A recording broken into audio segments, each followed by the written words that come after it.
Bonjour et bienvenue sur ma chaîne À Petit Pas vers Soi. Euh, Aujourd'hui, je voulais vous présenter un autre vision board, mais cette fois-ci sur Jupiter. Pour moi, je trouve intéressant de faire aussi un vision board sur Jupiter, sachant que Jupiter, euh, c'est euh, c'est la planète de la chance, celui qui nous amène la chance et qui nous amène des opportunités, mais des opportunités qui sont présentées, et si on les saisit pas, Heu, on ne les reverra pas. Voilà, c'est vraiment une chance que l'on doit nous, se saisir, sinon elle passe et on ne les revoit pas. Voilà, et il faut savoir que Jupiter met environ, 12 ans à faire le tour du zodiaque, donc il reste à peu près une année dans chaque signe, et suivant, vos maisons, environ une année dans une maison, sauf si rétrograde et cetera, mais en général, c'est une année. Voilà. Pour moi, Jupiter, actuellement, est dans ma maison 2. Il y est depuis le 8 juin 2024 et il y restera jusqu'au 17 mai 2025. Je me suis mis les dates. Et donc je vous disais, Jupiter, c'est le guide, le bienveillant, celui qui nous apporte la chance, hein, et la confiance en la vie. C'est vraiment, quand il touche une de nos planètes, en général, on est plein d'espoir, enfin on est assez dynamique et plein d'espoir. Vraiment, ça nous ramène de la vitalité. Donc actuellement, il est pour tout le monde, bien sûr, en Gémeaux. Et c'est la planète de la communication, des relations et des échanges. Sachant que Jupiter, dans ce signe-là, est en exil, il n'est pas forcément très à l'aise, mais pour moi, il emmène quand même une certaine fluidité, je pense, dans les relations et dans les échanges. Sachant que dans ma maison 2, moi j'ai Vénus et le nœud sud qui sont conjoints. Donc il a déjà fait un passage sur mon nœud sud et ma Vénus en conjonction. Et à ce moment-là, c'est là où j'ai vraiment eu l'envie. C'était entre le mois d'août à décembre. Donc c'était à peu près au mois de septembre où j'ai eu l'envie vraiment de faire Compostelle, comme je vous disais. Et à ce moment-là, j'ai été freinée par Saturne qui faisait un aspect justement à Uranus. Mais ça m'a donné cet élan, cette envie, même si après j'ai réfléchi qu'il fallait pas que je parte tout de suite parce que je voulais partir tout de suite en octobre. Mais j'ai réfléchi à tout ça. Et c'est Saturne justement qui m'a fait réfléchir et qui m'a quelque part freinée dans mon envie. Mais pour une bonne chose parce que du coup je le prépare, ce sera mieux pour mes enfants, etc. Enfin voilà, je vais pas vous raconter toute ma vie, mais bon voilà, c'est pour vous mettre un petit peu dans l'ambiance. Et la Vénus, c'est les plaisirs, c'est tout ce qui est valeur aussi, l'argent, ça a un rapport à l'argent, à la créativité. Et le nœud sud, c'est les mémoires, les racines, l'héritage. Voilà. Donc en fait, quand il a touché ma Vénus, ça m'a donné envie de faire des choses qui pour moi étaient évidentes. Voilà.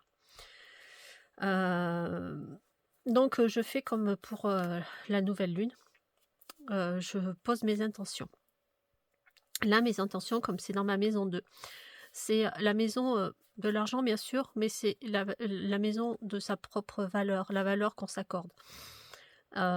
Et son estime de soi en fait et son sentiment de sécurité. Donc moi je travaille surtout sur ma valeur personnelle parce que j'ai un manque d'estime de moi-même qui est assez grand. Je le travaille depuis des années, mais bon, voilà, il monte de plus en plus. Mais j'ai du mal à me faire confiance. Donc là, je le travaille réellement en conscience pour mieux l'activer en fait, comparé à ce que je faisais jusqu'à maintenant où c'était plus inconscient. Donc là, je me suis fait un petit mémo pour justement améliorer mon estime de moi. Et donc c'est quelque chose que j'ai trouvé sur internet, hein. Bon, bien sûr en rapport à l'argent, je me suis mis des petites choses, mais aussi voilà, Jupiter, c'est l'expansion, la chance, la confiance dans la vie. Donc moi, je me suis mis des petits mots par rapport à l'estime de moi, la réussite, l'harmonie, le respect, les plaisirs, l'estime, la communauté, l'entraide. Voilà, des petits mots-clés qui m'apportent, voilà, qui font que j'ai envie de me faire confiance encore plus, d'où le fait d'avoir aussi créé cette chaîne justement pour montrer que à un moment donné, il faut passer le pas et passer outre ses peurs. Voilà ce que me demandait aussi ma lune noire. Donc là, je me suis mis un petit... bon, c'est pareil, c'est des images que j'ai trouvées sur internet, hein. C'est j'accepte la grande aventure d'être moi-même. Voilà, là j'ai mis des petits mots-clés qui correspondent aux Gémeaux, donc le mouvement, l'épanouissement, la curiosité, tout ça. Et je suis capable de réaliser mes rêves. Voilà. C'est... je pense que... Enfin, pour moi, le fait de le visualiser, ça me donne encore plus de... Comment dire, envie de vraiment y aller et me faire confiance. De plus que j'ai tiré une carte. Alors ça, c'est l'oracle... attendez, je vais vous le chercher, je vais vous le montrer. Alors c'est l'oracle message de ton cœur.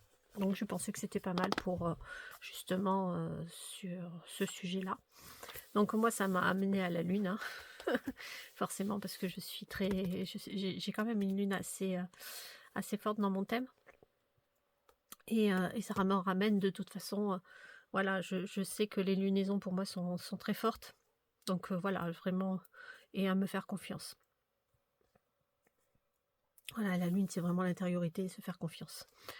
Donc mes intentions à améliorer mon estime personnelle et utiliser mes talents justement pour améliorer, me faire confiance. Excusez-moi. Donc les actions à mener, vraiment me faire confiance, saisir les opportunités, me respecter et respecter mes besoins. Parce que j'ai tendance à faire passer les autres avant moi. Donc voilà, vraiment aller dans cette optique-là. Et, et, et pouvoir justement partager et remonter. Voilà, vraiment, voilà, avoir confiance en la vie et confiance, confiance tout simplement. Voilà. Donc, j'espère que cette petite vidéo vous aura plu. Si vous avez des questions, dites-moi. Et puis, je vous dis à très bientôt. Au revoir.